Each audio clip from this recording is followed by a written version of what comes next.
Compagnon trader, bonjour, on est parti pour l'analyse des marchés et on va commencer par un petit tour de l'actualité, en fait du contexte. Alors effectivement, au niveau du contexte, il est un petit peu trop tôt pour dire que nous sommes dans le même scénario que en 2008 et 2009 lors de la grande crise financière. Néanmoins, quels sont en fait les éléments factuels qui nous permettent de mesurer un peu l'activité, la température du marché? Premièrement, nous avons déjà démarré la publication des entreprises au titre du premier trimestre 2022. Et donc en fait ce sont quelque peu des déceptions depuis la publication des financières la semaine dernière et cette semaine on a eu des grosses valeurs technologiques, Microsoft, Amazon, Apple et Alphabet qui ont cédé au niveau du titre entre 2,4 et 4%. Donc ça traduit globalement par une crainte de la remontée des taux, j'en ai parlé la semaine dernière, mais ce n'est pas la seule chose, vous avez également Netflix qui a fait quasiment au moins 40%. On va regarder d'ailleurs le titre tout de suite. Voilà, je me suis mis sur TradingView pour ne pas modifier ma fenêtre horizontal. Donc vous avez le titre ici en weekly, chaque bougie une semaine. Et donc en fait on voit qu'on a atteint les plus bas de janvier 2018. C'est toujours bien de se donner en fait des repères par rapport à une date. Donc vous voyez on a effacé quand même 4 ans de hausse, c'est juste énorme. Les gens qui auraient acheté là ce titre-là depuis 4 ans, eh bien, ont perdu de l'argent. Ceux qui étaient déjà investis avant, je pense qu'ils sont très déçus d'avoir fait une perte de plus de 40%. Voilà, donc si on revient un petit peu au pourquoi du comment, sur les valeurs technologiques, il y a effectivement un contexte global de marché qui n'est pas forcément en faveur de la techno, mais vous avez aussi, et ça personne n'en parle, absolument personne dans la presse que je lis, et ça m'étonne. Donc moi, comme je suis en Russie, je vois ce qui se passe, et vous avez une sortie en masse du marché russe de beaucoup de retailers de type magasin de fringues, donc Gap, H&M, vous avez des McDonald's, Pepsi, Coca-Cola. Vous en avez énormément qui sont partis déjà, ou qui ont gelé leur activité pour le moment en attendant d'en savoir plus. Et notamment Netflix, vous aviez 1 million quand même d'utilisateurs de Netflix russes, dont plus de 20% qui étaient abonnés régulièrement à Netflix. Alors c'est pas forcément un drame pour les Russes, puisque vous avez aussi du cinéma en Russie et des plateformes de vidéo on demand. Néanmoins, en fait, on peut penser que ça a pu jouer, cette sortie du marché, à une baisse du chiffre d'affaires de ces entreprises-là. Et sur les titres, en fait, à une panique. Je pense que c'est juste ça, c'est la peur de voir des chiffres décevants. Et donc, en fait, les investisseurs préfèrent vendre et se débarrasser de ces titres au cas où. Ça ne veut pas dire que l'entreprise est moins performante à hauteur de 40% au niveau de la publication de ces chiffres, pas du tout. Mais si ça déçoit, effectivement, le titre peut vraiment, vraiment dézinguer comme ça a fait ici. Donc la conséquence de ça, c'est que sur les grands indices, si vous regardez un peu une map, une cartographie des entreprises du SP500, vous allez voir qu'effectivement, c'est pas très joli pour cette semaine, c'est du rouge, on est en baisse globalement. Et donc ça marque effectivement une poursuite de cette tendance-là baissière qu'on a observée là depuis janvier 2022. Au niveau de la politique de la réserve américaine et même européenne, on va commencer par les États-Unis. Discours de Jérôme Powell qui est assez hawkish. Et donc, ça me fait penser que je vais vous faire un petit topo sur ce que c'est hawkish et dovish, parce qu'on en parle très très souvent quand on parle de la politique de la Banque centrale américaine, la Fed. Donc, vous avez en fait deux termes qui sont toujours utilisés. Est-ce que Jérôme Powell est hawkish? Est-ce qu'il est dovish? Hawkish en français c'est belliciste, donc c'est plutôt un tempérament belliqueux, guerrier. Qu'est-ce que c'est que le hawkish? C'est une priorité qui est donnée donc à la lutte contre l'inflation pour retrouver en fait une inflation qui est la plus basse possible. Et donc ça se traduit concrètement par une volonté de remonter les taux pour contrôler les prix et donc se débarrasser, endiguer la crise inflationniste. Dans ce cas-là, on parle de politique monétaire restrictive, et donc en fait on est en plein là-dedans. Le contraire, c'était ce qu'on a connu là juste avant, pendant quelques années, donc c'est des politiques qui sont dovish. Dovish, ça veut dire pacifiste, donc lutte contre le chômage, volonté de générer de la croissance, de stimuler l'économie, et dans ce cas-là, qu'est-ce que fait la réserve américaine? Eh bien, elle va baisser les taux, elle va faire du quantitative easing via également d'autres instruments, d'autres leviers, et donc elle va faire tout simplement de la planche à billets, baisser le prix de l'argent pour favoriser en fait une politique monétaire donc expansionniste. Vous avez également au FOMC, le FOMC c'est ce fameux comité, quand on parle de la Fed, hein, la Banque Centrale Américaine, eh bien derrière il n'y a pas qu'un seul homme, c'est pas que Jérôme Powell. Vous avez en fait 12 membres qui l'accompagnent et c'est eux tous ensemble avec Jérôme Powell qui décident de la politique monétaire américaine et ils se rassemblent je crois quelque chose comme un peu moins d'une dizaine de fois dans l'année pour discuter. Alors voici une petite vue du board. Vous avez Jérôme Powell, voilà, et vous avez les membres du FOMC.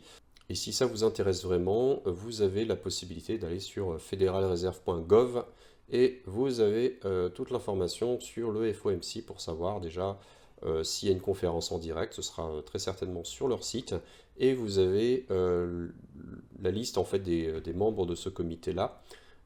Vous avez également des membres alternatifs, l'ensemble ça fait 12 personnes, et vous pouvez cliquer là sur chacun des membres pour savoir qui sont ces personnes, vous avez leur curriculum. Alors qu'est-ce qui s'est passé au niveau de la politique de la réserve américaine? Eh bien, vous avez eu un discours, on parle très souvent de discours de Jérôme Powell, est-ce qu'il est plutôt dovish, est-ce qu'il est plutôt hawkish? Eh bien, là c'était un discours hawkish, c'est-à-dire qu'il a dit, je cite, une hausse de 50 points de base de l'objectif de taux des fonds fédéraux serait sur la table lors de la réunion du 3 et du 4 mai. Donc une hausse de 0,5% serait donc envisageable, ce qui n'est pas une hausse énorme étant donné en fait le niveau des taux. Voilà. Sur la Banque Centrale Européenne, Christine Lagarde, eh bien, même son de cloche, elle a évoqué une forte probabilité de hausse des taux cette année. Je pense que là, c'est pas une surprise hein, pour personne. Donc tout le monde s'y attend. Les marchés ont déjà commencé à pricer un peu cette nouvelle-là et que sur la croissance, l'institution, donc la BCE, pourrait abaisser ses perspectives de croissance au regard de la guerre en Ukraine. Et en effet, vous avez pas mal déjà d'économistes qui ont annoncé des baisses de prévisions de croissance dans certains pays de l'Union européenne, dont l'Allemagne et la France. À présent, on va passer du coup sur les graphiques. Je vais me recaler ici, donc plutôt jeudi, puisque après nous avons eu vendredi férié. Voilà, donc là je suis sur le Dow Jones, donc moi effectivement je voyais pour les 2-3 jours à venir une baisse, hein, ça a été le cas. Après effectivement je ne suis pas Madame Irma, mais on a eu une fantastique hausse et une magnifique baisse, il faut le dire. On est passé finalement de 35 000 à 33 680, donc c'est quand même une baisse très, très surprenante, très violente de 1800 points en 2 jours. Donc c'est effectivement une correction du marché américain qui acte tous ces mauvais résultats dont je viens de parler. Donc qu'est-ce qu'on pourrait finalement, à quoi on pourrait s'attendre? Je pense qu'il faut prendre un peu de recul. Il n'y avait pas forcément des bonnes nouvelles, vous voyez, hein, depuis un temps. Au départ, je pensais que j'étais plutôt haussier, ensuite plutôt stable, maintenant plutôt baissier. Ça va pas changer. Par contre, au niveau de l'action du prix, si on s'en tient vraiment qu'à ça, on arrive quand même sur un support, vous voyez, qui a fait son effet dans le passé. Un septembre, janvier, février, mars, vous voyez, on a fait des incursions en dessous aussi, mais je pense qu'il y a de très fortes chances qu'on vienne faire un peu ce qu'on a fait la dernière fois, un petit truc comme ça, et ensuite une petite remontée technique, et pourquoi pas aller chercher ensuite les 32 500. Voilà, donc ça j'en sais rien, 32 500, mais je vois effectivement assez naturellement, en tout cas logiquement, peut-être un rebond sur ce support-là. Ça ferait du sens, vous voyez, je dis toujours un peu les mêmes choses. Au niveau de l'ONBV, Unbalanced Volume, on n'a pas forcément de quoi nous rassurer. C'était un petit peu la différence, hein, comment je l'exploite. Regardez ici, vous aviez une belle correction. Mais au niveau de l'ONBV, on était quand même sur des niveaux qui étaient beaucoup plus élevés, avec du coup une probabilité de rebond beaucoup plus forte au niveau de cette zone-là. Là, c'est pas du tout le cas, on est quand même très franchement dans le rouge. Donc si ça se fait, je vais être voilà, un petit peu hawkish, hein, comme dirait Jérôme Powell, et donc pas forcément voilà, plutôt belliqueux et plutôt baissier que haussier. Donc là, à mon avis, ce serait une petite remontée technique, et puis ensuite, pourquoi pas continuer de descendre. N'oubliez jamais que la politique, en tout cas l'actualité, va gouverner réellement ce qui va se passer sur le prix. Si demain vous avez un accord de paix entre la Russie, l'Ukraine et on va dire l'OTAN, évidemment ça va remonter à vitesse grand V. Mais là pour l'instant, on n'a pas de signe encourageant. On va passer maintenant au DAX. Alors le DAX, je vais me recaler ici. Donc nous avions sur le DAX, pareil, quelque chose d'assez stable. Moi en fait ce que je vous disais la semaine dernière, c'était qu'on allait évoluer dans cette zone-là, entre ce niveau et ce niveau. Hop, ça c'était avant, je vais l'enlever. Voilà, donc je laisse les flèches. Entre ce niveau et ce niveau, effectivement, ça n'a pas été joyeux. On est resté plus ou moins à l'horizontale avec quand même une jolie hausse jusqu'au 14 600. Moi, j'ai cru que cette semaine allait être continuée comme ça jusqu'au 15 000, mais finalement, sur l'analyse hebdo, on est plutôt cohérent. Par contre, avec des volumes qui sont assez encourageants. Donc, je pense que ça pourrait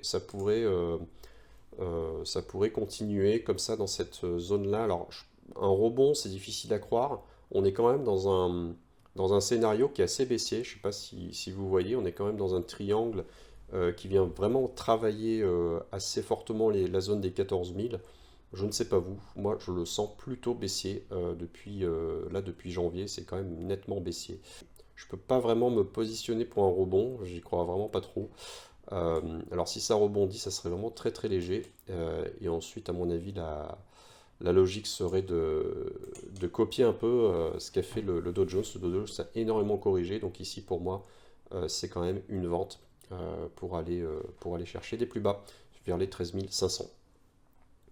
Et puis bah, pourquoi pas du coup tracer cette zone puisque j'en parle. Voilà, une petite zone intermédiaire. On va passer à présent au CAC 40.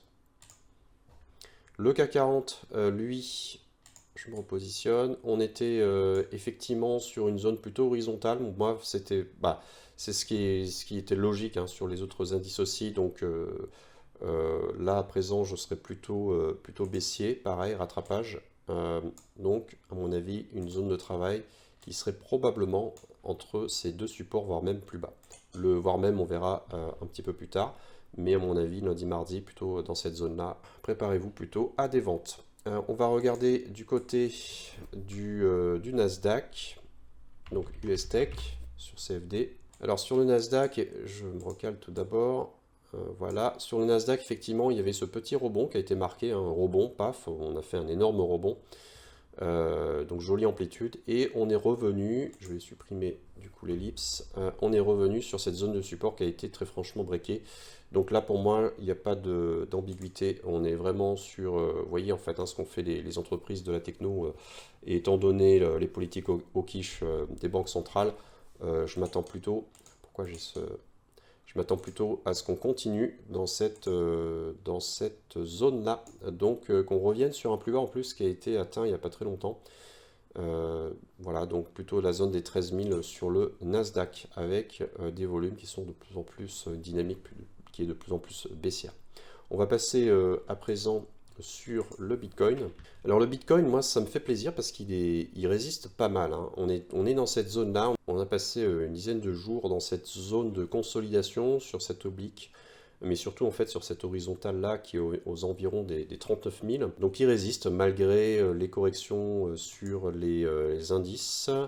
On a quand même franchement une surperformance de la crypto par rapport aux indices, en tout cas aux indices américains, ce qui me fait très plaisir. Je suis incapable de vous dire si ça peut vraiment tenir.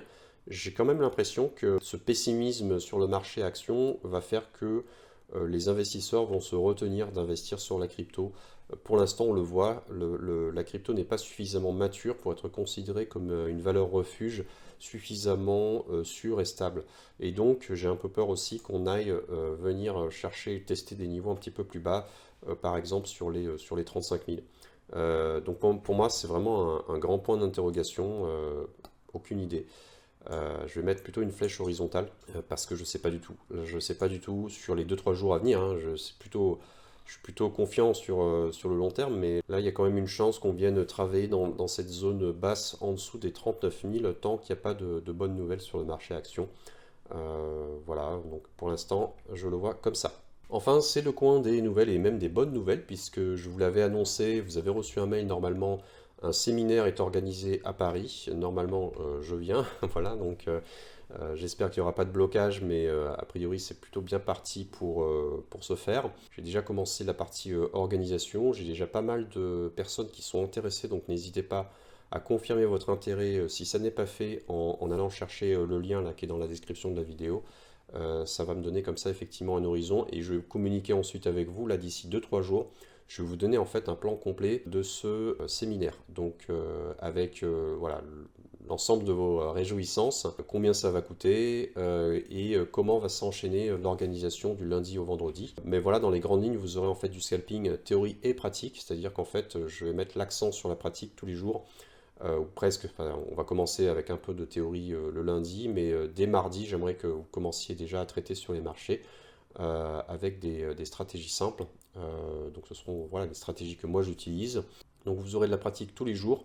Et ce sera également, j'ai décidé de faire une pratique, on va dire entre guillemets évaluée. C'est-à-dire je vais regarder aussi, passer derrière chacun de vous, regarder un petit peu comment vous traitez les marchés. Et également, je vais noter votre performance jour après jour. Et on fera un petit concours comme ça. Et à la fin de la semaine, je récompenserai le meilleur trader parmi vous et selon effectivement les critères que je vous communiquerai. Donc ça, je ne vous le dis pas tout de suite. Il y a évidemment la performance brute, mais pas que. Donc là, ce sera voilà, assez sympa. Et comme vous le savez, le scalping, en tout cas dans mon approche, ne doit pas être une activité où on passe 8 heures par jour devant les écrans. Donc pour moi, ce sera vraiment qu'un seul moment, 1 à 2 heures tous les jours. Et ensuite, on va passer sur des stratégies de day trading et de swing trading. Et enfin, je vais vous parler milieu fin de semaine du backtesting pour que vous puissiez vous-même backtester, tester vos stratégies. Donc là, on va plutôt se parler d'Excel. Donc pareil, très important d'avoir votre matériel informatique, un broker, un Excel ou une spreadsheet par exemple dans Google, quelque chose comme ça, un tableur, votre tableur préféré. Et une bonne nouvelle, les personnes qui me connaissent savent que je travaille sur une nouvelle stratégie. Donc un peu de patience, hein, une stratégie c'est long, il faut la tester, la backtester, s'assurer qu'effectivement tous les éléments sont dedans et donc et comme j'ai globalement relativement assez peu de temps, j'y travaille, mais j'essaierai de la sortir d'ici le deuxième semestre de cette année. N'hésitez pas à nous rejoindre sur le Discord, partagez vos trades, c'est comme ça qu'on apprend, et à vous inscrire à la newsletter. Je vous souhaite un excellent week-end et je vous dis à la semaine prochaine. Ciao!